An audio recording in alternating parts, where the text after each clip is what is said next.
¿Te has preguntado alguna vez cómo sabemos si el mar está contaminado? ¿O cuáles son los recursos vivos que hay en el mar? ¿O sería posible cultivar alguna otra especie como podría ser el pulpo o la merluza?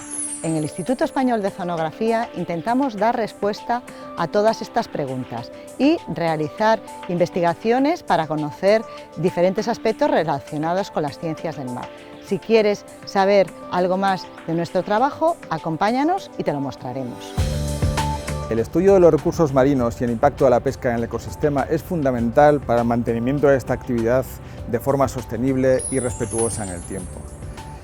Pero, ¿por qué es necesario el estudio de los descartes pesqueros? En el IEO realizamos el seguimiento de los descartes en las pesquerías con la colaboración de los pescadores para estudiar el impacto de los descartes, la supervivencia de los peces que son devueltos al mar y proponer medidas de reducción de estos descartes, como pueden ser evitar zonas donde hay muchos juveniles y donde hay especies no deseadas, redes más selectivas o la utilización de especies que actualmente no son comerciales. Mis compañeros y yo os vamos a explicar cómo trabajamos en el Centro Oceanográfico de Vigo. Mejorar el conocimiento de la biología de las especies es parte importante de nuestro trabajo. ¿Para qué? Para conseguir unas pesquerías sostenibles. Detrás de mí mis compañeros están realizando un muestreo biológico de merluza en el que extraerán el otolito y la gónada que nos sirven para estudiar el crecimiento y la madurez de la especie. Para esto ahora llevaremos estas muestras a distintos laboratorios en las que serán procesadas y estudiadas. ¿Cuántos años tiene un pez? Si traemos un otolito de laboratorio, lo ponemos en una lupa y le aplicamos luz, podemos distinguir anillos de crecimiento. Esto es lo mismo que vemos en un tronco de un árbol. En la imagen podemos ver zonas claras y zonas oscuras. Si las contamos, sabemos cuántos años tiene un pez. En este caso es un bacalao y tiene 5 años. Además de los otolitos, podemos estudiar gónadas, que nos dicen si son machos o son hembras. Y también nos dicen cuántos machos y cuántas hembras hay en el mar, en qué época del año se reproducen, la talla y la edad de la primera maduración e incluso cuántos huevos ponen. Estos aspectos biológicos son muy importantes y necesarios para saber cuántos peces hay en el mar y cuántos se pueden pescar. Pero además es muy importante conocer el hábitat o el entorno en el que se desarrollan.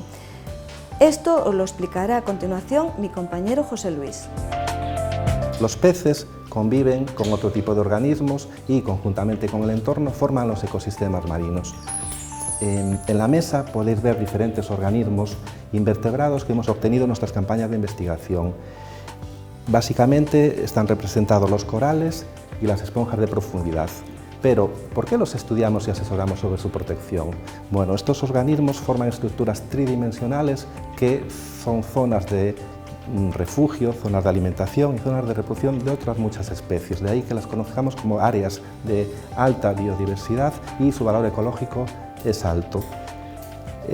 Nuestro trabajo consiste en localizar zonas en alta mar en la que la concentración de estos organismos sea alta y proponer su protección, porque tienen unas características como son su fragilidad o su baja tasa de crecimiento que los hacen muy vulnerables a los impactos, por ejemplo, producidos por los artes de pesca.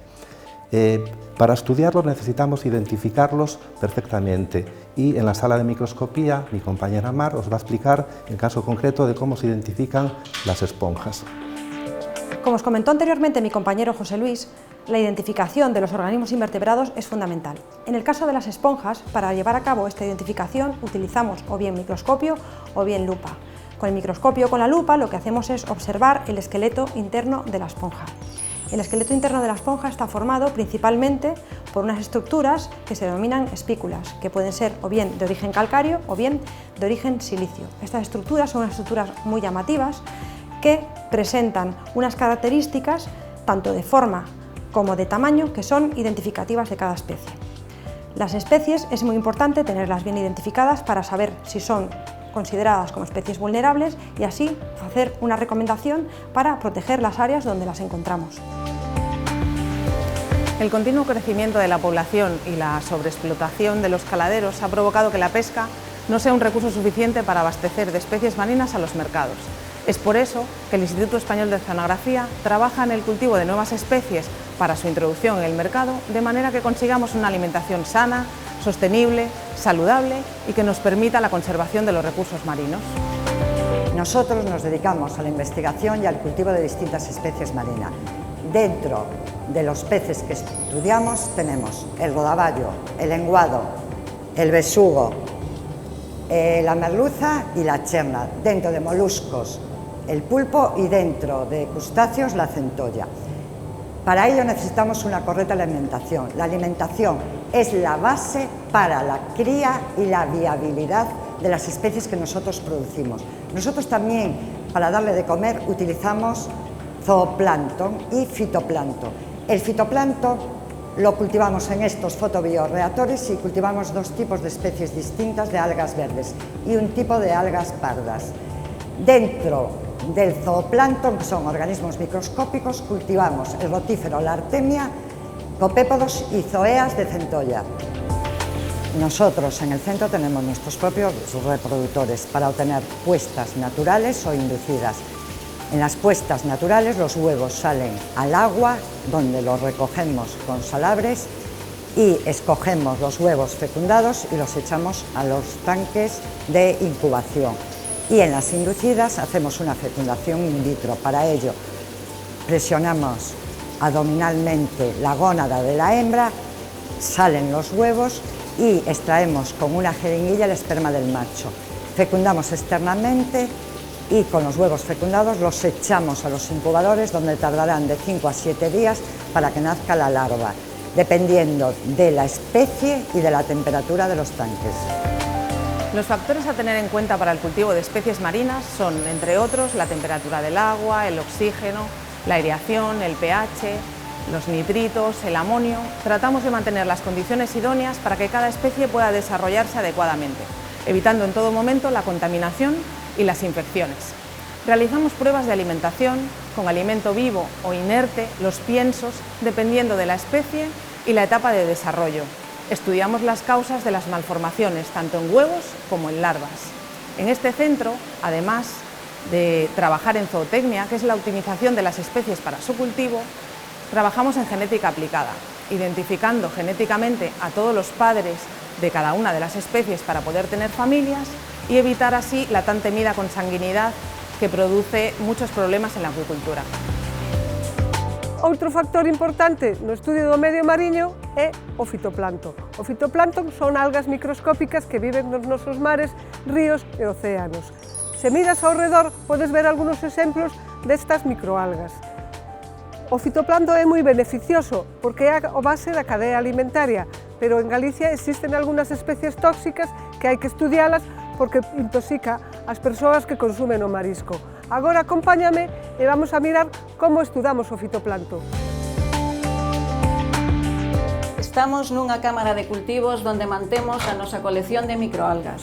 Nas rías galegas atopamos 3 grupos principales de toxinas, según os síndromes ou danos que provocan.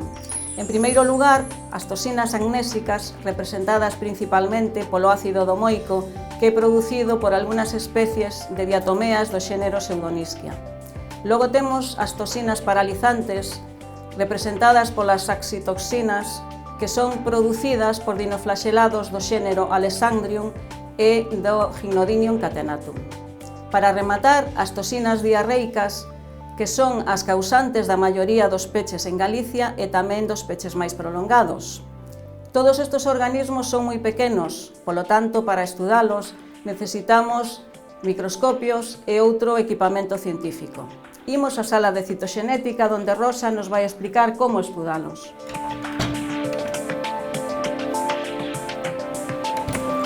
Ahora llegamos al laboratorio de citogenética. En este laboratorio estudiamos el fitoplancton en cuanto a su contenido en ADN y a distintas características de su citoplasma o de su pared celular. Estos organismos son unicelulares, pero en realidad son muy complejos a nivel de núcleo y de ciclo de vida. Para que os hagáis una idea, una célula de dinoflagelado puede tener hasta 70 veces más ADN que una célula humana. En este laboratorio tenemos unos aparatos llamados citómetros. Los citómetros nos permiten cuantificar la cantidad de ADN y nos permiten además cuantificar otras características. Por ejemplo, podemos marcar los cromosomas, o podemos cuantificar el número de sustancias que hay en su citoplasma, por ejemplo, lípidos o otras características de la pared celular. Estos estudios son muy importantes porque a la larga nos van a permitir prever los episodios tóxicos y de esta forma mejorar la producción económica. ¿Cuál es la temperatura del agua de mar? ¿Varía en el tiempo y en el espacio? ¿Y la salinidad? ¿Y cómo afectan las condiciones del océano a los organismos que habitan en él? Os voy a enseñar una serie de instrumentos que utilizamos para responder a estas preguntas en oceanografía.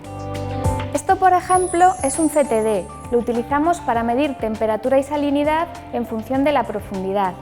A veces acoplamos otros sensores para medir concentración de oxígeno, fluorescencia, turbidez. Los datos se reciben en un ordenador y se pueden ver en tiempo real. Uno de los grandes impactos producidos en el medio marino en los últimos años ha sido la introducción de nuevos contaminantes, como es el caso de los plásticos. Los plásticos tardan cientos de años en degradarse, pero mientras se van rompiendo en pequeños fragmentos, que es lo que conocemos como microplásticos. Tienen dos problemas principales.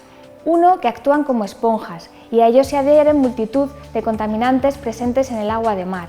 Y el segundo es que los organismos marinos los confunden con su alimento, los ingieren, por lo que al final pueden acabar en nuestro plato. Para su estudio en la columna de agua utilizamos redes de arrastre superficial y para su estudio en los sedimentos utilizamos dragas. Todas estas herramientas nos ayudan a conocer cómo funciona el medio marino. Además, conocer las características físicas del océano ayuda a otros equipos de investigación a realizar sus estudios. Una de las labores del Instituto Español de Oceanografía es conocer y hacer un seguimiento de la contaminación marina de nuestras costas para asesorar a la Administración en materia de contaminación marina y para hacer investigación sobre el conocimiento de los océanos. Nuestra primera tarea empieza siempre en el campo. Como podéis ver en las imágenes, con ayuda de dragas y botellas en los barcos, recogemos muestras de sedimento marino y de agua. Además, para conocer la contaminación del entorno, recogemos también mejillón. El mejillón es un organismo filtrador, es un organismo que está permanentemente en las rocas, no se mueve, y además está distribuido a lo largo de todo el mundo, con lo cual nos permite que sea un centinela de la contaminación marina. Si queréis ver cómo analizamos todas estas muestras, acompañadme al laboratorio. Bienvenidos al Laboratorio de Contaminación del Instituto Español de Oceanografía. Una vez obtenidas las muestras, las traemos aquí para determinar si existen esos contaminantes y su concentración en la zona en la que estamos estudiando. Detrás de vosotros podéis ver a las compañeras que están procesando estas muestras. Posteriormente, con las técnicas de análisis más avanzadas, realizamos los análisis de contaminantes como los metales pesados, los hidrocarburos, los retardantes de llama, los pesticidas. Pero ¿cómo afecta a los organismos del entorno esta contaminación? Acompañad a Juan y descubre cómo puedes averiguarlo. Para saber cómo afecta la contaminación a los seres vivos, realizamos lo que conocemos como bioensayos, que consisten en exponer organismos a tóxicos o muestras ambientales en condiciones controladas de laboratorio. Para ello utilizamos embriones de erizo de mar, porque son organismos muy sensibles a la contaminación y que responden de forma proporcional a la cantidad de contaminante en el medio. Primero realizamos una fertilización in vitro en laboratorio y después incubamos los embriones con diferentes tipos de contaminantes. ¿Cómo sabemos si les ha afectado?